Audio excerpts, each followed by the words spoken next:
Okay, we're also going to add a new page to the site now. WordPress differentiates between what it calls posts and pages.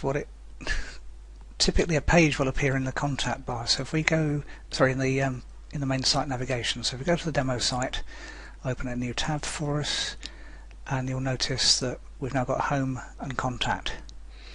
So I'm going to add another page,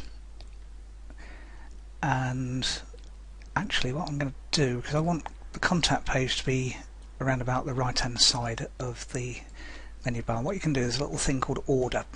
That normally defaults to nothing and it just then goes alphabetical, but if we put that to 100 and go update, and then we're going to add a new page which is going to be, I'm going to call it all about, because whatever, and we're just going to add some waffly text. You can again change that, and we can go down to Yoast and change SEO title and whatever. That will freak because I'm not there, but it'll be fairly happy with what I'm typing there. This is just for demo purposes. You'd spend a lot more time on it than this.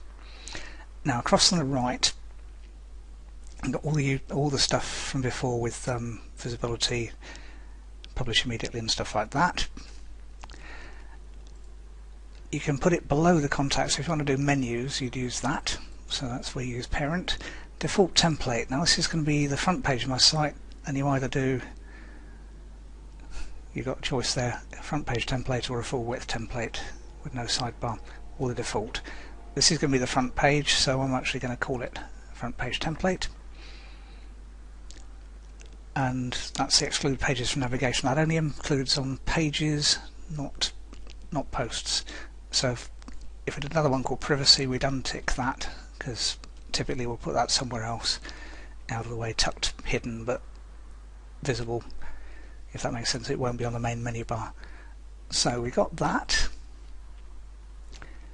and click back to the demo site there. Move that across, so we got home, all about me and contact. That's going to change in a minute, but all about me is what we just put there, and home at the moment is just that snippet. You remember I put that more thing in there? That's where continue reading happens. Now we're about to change that, so back to the dashboard. Got one more page to add first, because this particular site I'm going to basically have as pretty much fixed pages mainly, but also a kind of news section, and I'm going to call that news section a blog just because everyone else seems to, and that's all that's going to go in there. Literally a title and a blank page. The reason for that you'll see in a minute. So that's there. If we view the page, it's boringly blank. I haven't edited out the comments, but I don't need to on that one.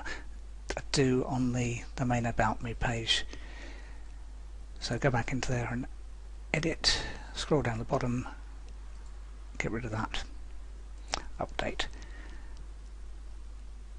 Okay, so down across to settings, remember there was something that was called reading.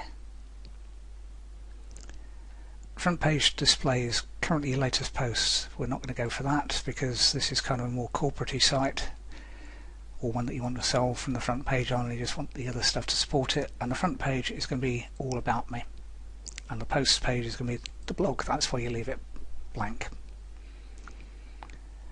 Each article will show whatever. Let's go for summary. And at the moment there's discouraged search engines because this is completely demo site, but normally you would make sure that was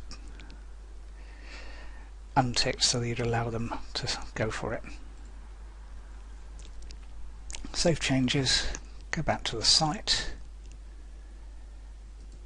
visit the site, and now the main page is all about me, and the blog is there with our first post on it, but only that first bit, and then the continue reading goes to the main bit. So that's how you'd set up the main site. It's actually, once you've done one or two of them, it's dead easy, and if you're not, just come back to this video. It's quite short and just refresh your memory. But essentially it's do pages for ordinary contact, so you do one for maybe the products you offer, one for about you, another one for something else, whatever it happened to be, and a privacy page which you're going to use the thing that it calls appearance and widgets,